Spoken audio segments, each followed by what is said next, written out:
Starting today, you can binge the entire first season, all 10 episodes of The Angel of Vine, for free, exclusively at StitcherPremium.com/angel. Just enter promo code ANGEL. All that we ask is that you keep the ending spoiler-free. Follow us on Twitter, Instagram, and Facebook at Angel of Vine. Life's biggest moments are never just one moment, but a culmination of many. Johnnie Walker Blue Label is the perfect way to mark those blue moments because you don't have to wait for one special occasion to open your bottle. Johnnie Walker Blue Label. Mark your moments. Please drink responsibly. Johnnie Walker Blue Label, blended Scotch whiskey, 40% alcohol by volume, imported by Diageo, Norwalk, Connecticut. A note to the listener. The following story contains some adult content and language.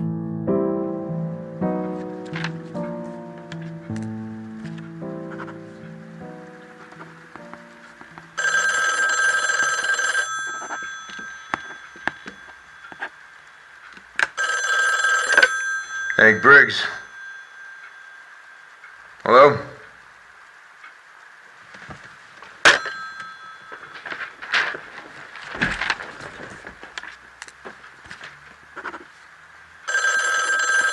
Hey, you gotta be kidding me.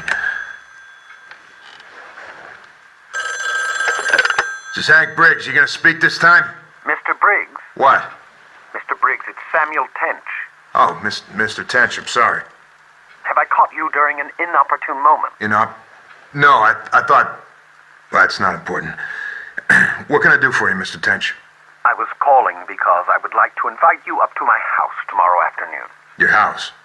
For lunch, there are some people I'd like to introduce you to. All due respect, I don't know that I have time for a social call, Mr. Tench. I'm aware that it's short notice, and I do apologize for not contacting you sooner. Will that be a problem?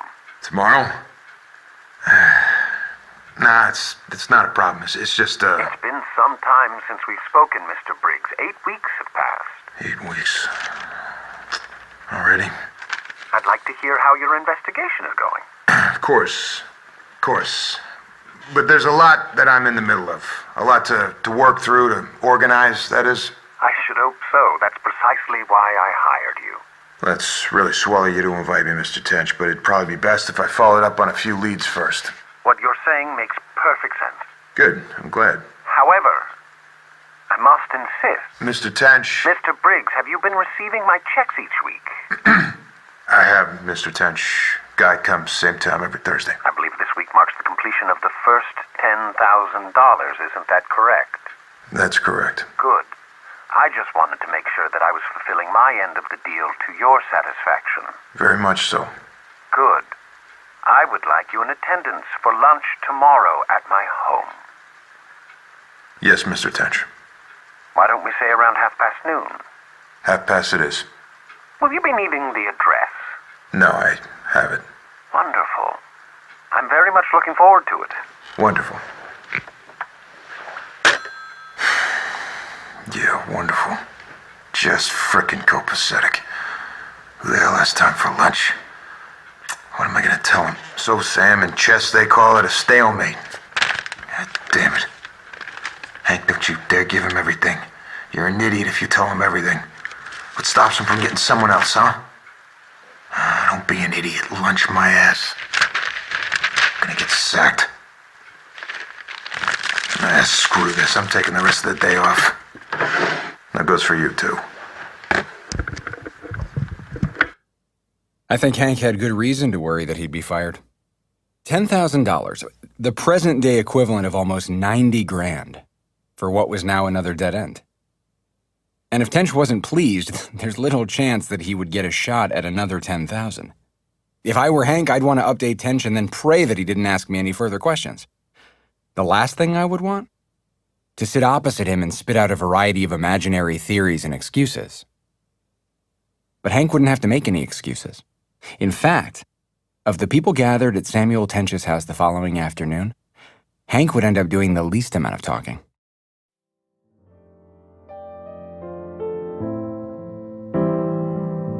From Vox Populi and the Los Angeles Herald, this is The Angel of Vine. My old heart ain't gaining no ground because 'cause my angel eyes ain't here.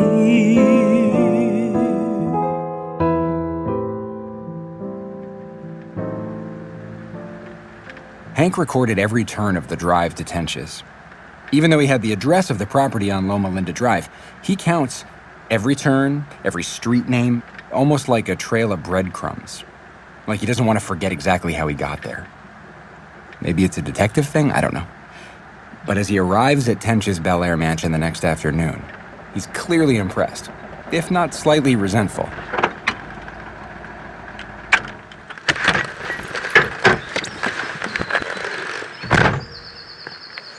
You gotta be kidding me. Holy smokes, so much for the idea of struggling artist. Sure as hell don't feel bad about taking his money now. In fact, I'm gonna go get Phyllis one of those paint-by-numbers sets. Jesus. Every man's a Rembrandt, right? Maybe I should learn how to paint by numbers. Good afternoon, sir. Mr. Briggs, I presume? Good afternoon. You presume correct. Welcome. Please do come in. Watch your step over the threshold. I do apologize for its appearance. There was no one available to fix it until Monday. No apology necessary. Really? May I hang your coat, sir? No, it's okay, thanks. It may be a little warm in the garden area. I'm used to it. I'll manage. But thanks. As you wish, Mr. Briggs. Please, follow me.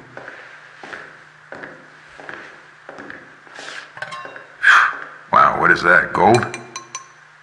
It's brass, sir. Nice place. Yes, sir. Mr. Briggs, I'm so pleased that you could come. Good afternoon, Mr. Tench. Joffrey, will you please tell Delilah to begin the tea service? Not traditional by any means, but scrumptious nevertheless. Right away, sir. Thank you, Joffrey. I hope I haven't brought you too far out of your way. Not at all. Always nice to see where my clients live. Gives me a better idea of who they are. And what does my home tell you about me? Tells me you're one hell of an artist. I enjoy your candor, Mr. Briggs. Yeah, I'm all candor. How many commodes you got in this place? What? There's a lovely breeze today, so I've asked Delilah to serve everything at the garden table. Tea, huh? Can't say I've ever had tea for lunch before. Oh, no? Sourdough toast, burn on one side. Most days. It's light fare, but certainly not as light as that, no. Assorted scones, clotted cream, and preserves. They thought I was joking when I mentioned cucumber sandwiches. Right. Who is this they, Mr. Tench? We're just out here. Who? He's back. Is Jim? I sent for them hoping they could be of some help to you. Mr. Briggs, I would like to introduce you to Roy and Alice Knudsen. These are Marlene's parents. Pleasure to meet you, sir. Oh, yes. And thank you. Thank you so much for your help. It's nice to meet you.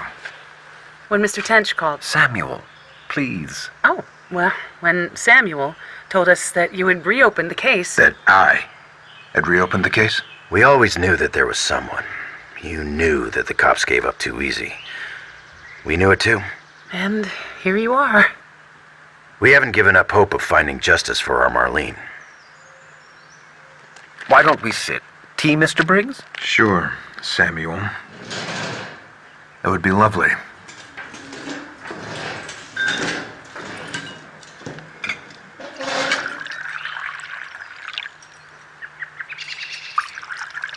Thank you, Delilah. Mr. and Mrs. Knudsen arrived to town yesterday. I'm sorry. I'm a little lost. How do you know each other? Well, we spoke with Mr. Tench over the phone, but we didn't meet until just today. Still lost, Mr. Tench. I didn't expect you to travel to Idaho, so it seemed that the only logical sense was to accommodate them. I see. I thought that they might be able to offer you insight into their daughter, perhaps some information that you wouldn't otherwise be able to find. Could have just asked him over the phone.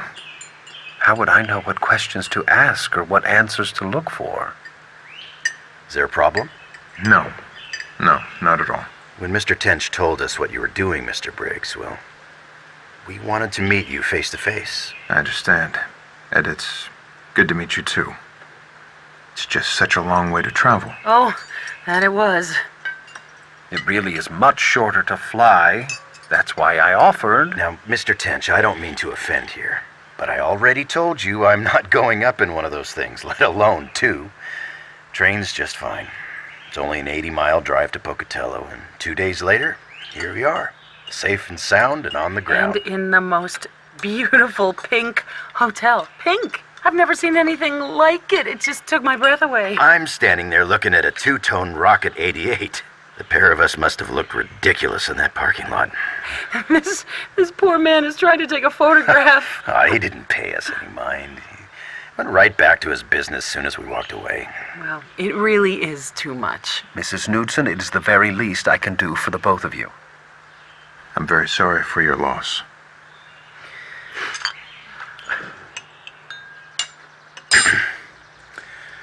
Thank you, Mr. Briggs.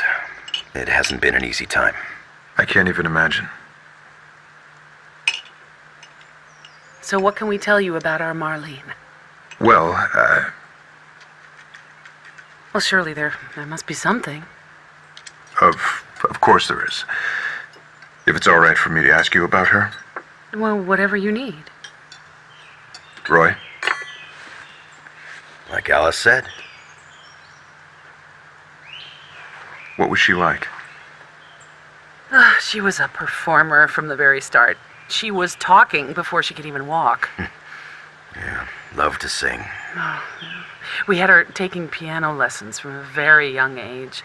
And she did not like to practice. You remember, Roy, how she would stomp around all the time? But eventually you would hear the scales up and down and up and down. She played so well, so beautifully. My friend Annette, she said she had this incredible ear for music. Daddy, Annette says I have perfect pitch. Yeah, that's what she called it. There was a man in Twin Falls who she read about in the paper, a Charlie or Carrie, I don't know, something like that, who had collected the autographs of people like, Bob Hope and Bing Crosby. Said Crosby wrote to him twice a year after that. She said, Mama, my autograph is going to make somebody very happy one day. Senior year of high school. And she was smarter than all those other girls by a mile. Well, that's the only reason Roy let her go to Hollywood in the first place. Yeah, I wasn't so fond of those pageants at the time, but Why is that? no reason she needed to be parading around in a bathing suit like that. Oh, Roy, you know very well she wasn't comfortable with that part of it. Well, neither was I. She was incredibly modest. She won second runner-up. That trophy's still on the mantle. Now, what about when she got to California? She rode home twice a week. I've found an apartment that has a television in it. She got a job real quick. Oh, yeah. Then she called home when she got that coffee advertisement. Remember that? I'm a real actress, Daddy, she said. She was a real actress. It didn't seem she knew a whole lot of people here. Is there anyone I missed, maybe? Well, I know there was Gladys. She lived with Gladys. She mentioned a dancer named Sylvia who was having a rough time. Oh, and she had a friend from work named Virginia. Who's Virginia? You're gonna find him, right? Whoever did this to her. Mr. Knudsen. I am doing everything humanly. Please don't give me that package nonsense the police did. The everything we can speech. I'm a firefighter, Mr. Briggs. I know how to deliver news nobody wants to hear. So you can just spare me the horse shit. Roy. We don't want that. We don't need it. You don't have to protect us. Mr. Tench showed me what that monster did to my little girl. Roy, please. Can you find the man who took the spine out of my daughter's Roy, body? please. I will. Mr. Tench, may I speak to you a moment? Of course. Why don't we all take a moment? Delilah, would you bring another pot? I'm sure this is all lukewarm by now.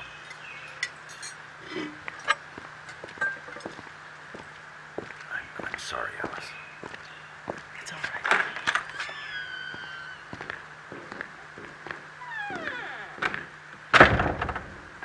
What do you have, screw loose or something? You showed them photos of her body? It was at his request, Mr. Briggs. Calm down. She hasn't seen them. She didn't want That them. is not the point. Why would you do that? For what reason? Why? What right do you have? What right? That's awfully sanctimonious of you, Mr. Briggs. Every right. And you're confusing the bearers of this awful burden. It's not my right, it's his right. It was his right and his choice to see what was done to his only daughter. Wouldn't you want that choice? Why the hell did you tell him I reopened the case? Don't you think that everyone deserves hope? I get it, bringing them here. I get what you were trying to do. But will you please leave the police work to me? My apologies. I thought I was being helpful. And what if I can't deliver? I still have faith in you. You didn't answer my question. You shouldn't be thinking about can't. The last thing I need is you frustrated at the bottom of a bottle with my money in your bank account. Well, that's awfully harsh even for you. But honest. I'll leave the police work to you if you leave the pep talking to me. How long are they staying in town? A few days. All right. Well, if I think of anything else, I'll give you a call. I should say goodbye, I guess. Don't look so concerned. You don't have to. I told them you had very limited time today. I should say goodbye. Whatever you think is best.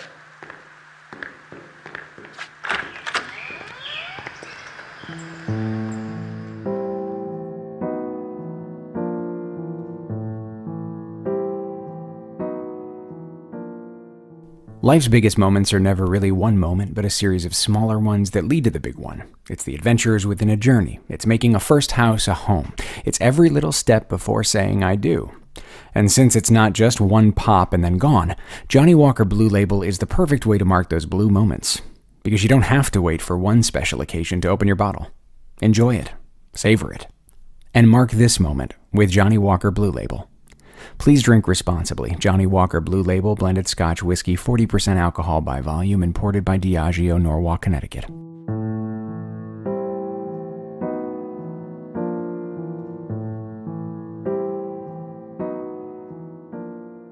Hank says goodbye to them with the explanation that he wants to get back to work, which they are eager for him to do. Joffrey, the butler, walks him back down the long hallway and he goes back to his car. He doesn't say a word after that. He's clearly blindsided, to the point where I think it took him off his game. Or maybe it didn't. You tell me. Mrs. Knudsen mentioned a friend of Marlene's named Virginia, right? And Hank never asked any follow-up questions. So who is this Virginia? And how do you find a person of interest in a city of 2 million first names? I don't know why Tench thought that surprising Hank with Marlene's parents was a good idea.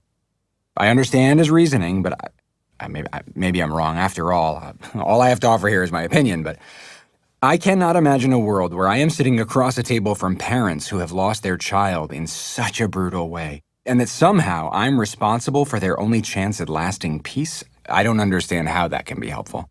I had a hard enough time accepting the responsibility caring for these tapes. After what I just played you, there was only one tape left from my first haul. I made a few road trips back and forth to Seattle during all this. 15 hours from LA to Multnomah Falls in Oregon, great place to stop and stretch your legs, by the way. And then another 3 hours to Seattle. There was no way I was going to ship them, and I didn't want to take more than a few boxes at a time. For one, I feared being completely overwhelmed by the amount of information I was facing, potentially. And worse, that I wouldn't know what to do with it. And two, even though I had been given permission, a part of me felt guilty for taking all that remained of Hank. They'd just found him, and I was taking pieces of him away. So, my second trip up to see Beth and Phyllis was right after Hank had met Marlene's parents, which turned out to be very appropriate timing. Maybe when Tench told Hank to get some rest, he went straight home. I say that because at the end of the tape was the first time I heard Hank with a then 7-year-old Phyllis. Is this really necessary? Yes, absolutely necessary. I will not be denied hearing Baby You. I am never going to hear the end of this. Never. So he scraped and scratched and scrabbled and scrooged. And then he scrooged again. He scrabbled and scratched and scraped. Oh my God, that's you. And scrabbled and scratched and scraped, working busily with his little paws and muttering to himself, "Up we go, up we go," till at last, pop. His snout came out into the sunlight. and he found himself rolling in the warm grass of a great meadow. This is fine, he said to himself. This is better than whitewashing. Oh. Somebody's sleepy. I'm not. You are too. We'll read more tomorrow, sweetie. Cross your heart. Oh. There. You want to press it? Yeah. Okay, go ahead. That was so sweet. You were so cute. I don't remember that. I mean, what book was that? The Wind in the Willows. Yeah. I have zero recollection of it. Are we done? Sure. I'm not a licensed family therapist, so I don't know if playing that for them was the right thing to do or not. What I do know is that it wasn't my choice to make. Much like Tench, I merely presented the information. And that's not me being manipulative, by the way. I knew that I wouldn't be sharing updates as far as the case was concerned, but there remained this second mystery and the one that was the most relevant to them. Who was Hank Briggs? I returned to LA with 3 more boxes to go through and eventually worked out the timeline thanks to Hank's continued reading on what I call the Phyllis tapes. They managed to read A Wind in the Willows all the way to Chapter 5, Mr. Toad. As wonderful as this time must have been for him, Hank couldn't ignore his duty. In fact, sharing these moments with his own daughter possibly made it worse. He returned to his irrational office discipline with renewed intensity, more obsessive, more discouraged than before. It was jarring. Which reminded me of what Beth had said about Hank the first time she heard him. And there he was, my grandfather. And there was this immediate sense of urgency in his voice, and so I stopped it.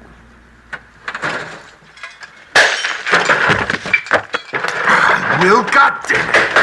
Who would tell somebody that? You son of a bitch! Oh, there's nothing!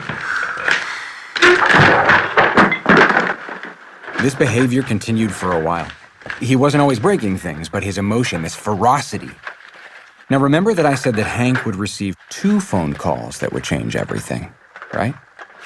The phone call from Tench, which led to Marlene's parents, was the first. This one was the second.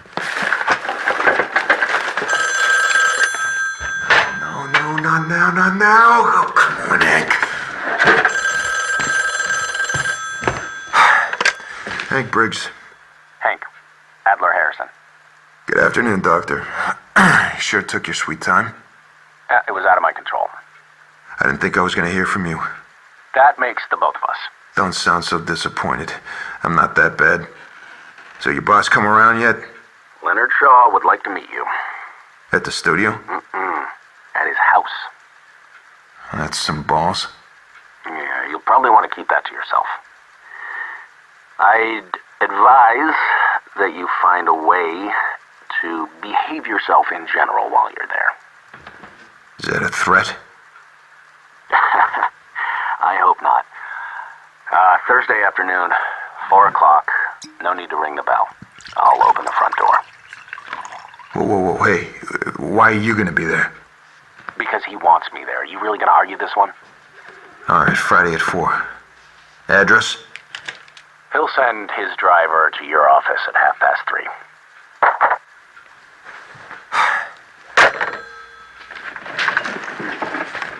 Over the next few nights, Hank and Phyllis were able to plow through to Chapter 8, Toad's Adventures. It wasn't as intense as the moments of him alone in his office, but there was a definite sense of purpose. As if he wanted desperately to finish the story with Phyllis. He was reading for Phyllis. And for himself. Almost as if he knew that he would never see her again. He looked and understood the silence.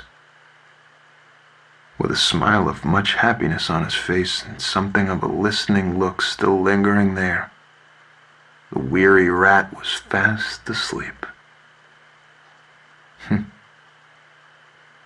Look at that. Good night, little rat.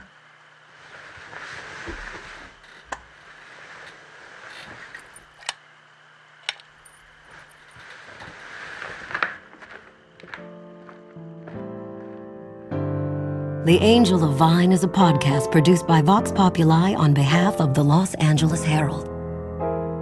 Thank you for listening to The Angel of Vine. If you'd like to support us, please leave us a review and tell your friends to subscribe. The Angel of Vine is available on Apple Podcasts, Spotify, Stitcher, and all major podcast apps.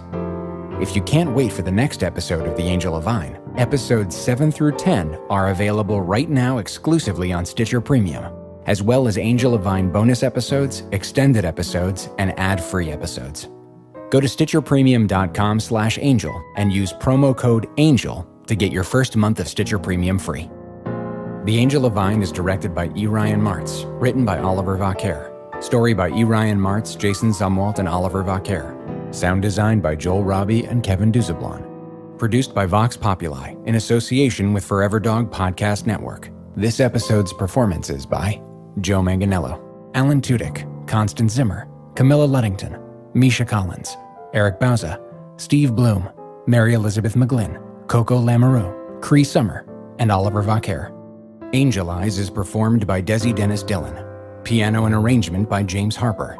Composed by Matt Dennis, lyrics by Earl Brent. From downtown Los Angeles, this has been The Angel of Vine. You'll hear more from us soon. Oh, where is my angel eyes? Excuse me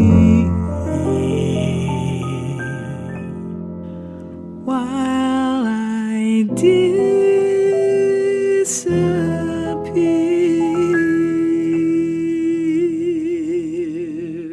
As 2018 winds to a close, best of lists will be popping up in your favorite blogs, Twitter feeds, and magazines. And if you're a fan of comics and graphic novels, you'll probably see DC Vertigo tied to more than a few books on these lists. Since relaunching in August with a fresh slate of new titles, the beloved imprint received both fan and critical acclaim. And while there's never a bad time to start reading a DC Vertigo title, the holiday break would be a great time to dive into or catch up with these lauded new series, including The Sandman Universe, a collection of 4 all-new series curated by award-winning author Neil Gaiman based on his classic graphic novel, Sandman. Hexwives, written by Forever Dog's own Ben Blacker, in which a malevolent conspiracy of men brainwashes a coven of witches to be subservient suburban housewives, until the coven remembers their power and wreaks righteous revenge on their oppressors. And last but not least, Goddess Mode by Zoe Quinn, a stylish action thriller set in the near future that follows the adventures of IT technician Cassandra Price as she discovers a hidden digital world beneath our own, one where a group of superpowered women are locked in a secret war for the cheat codes to reality. You can pick up any or all of these titles wherever you get comics. Take your pick of title, curl up by the fire or in your favorite reading spot, and get lost in the worlds of DC Vertigo.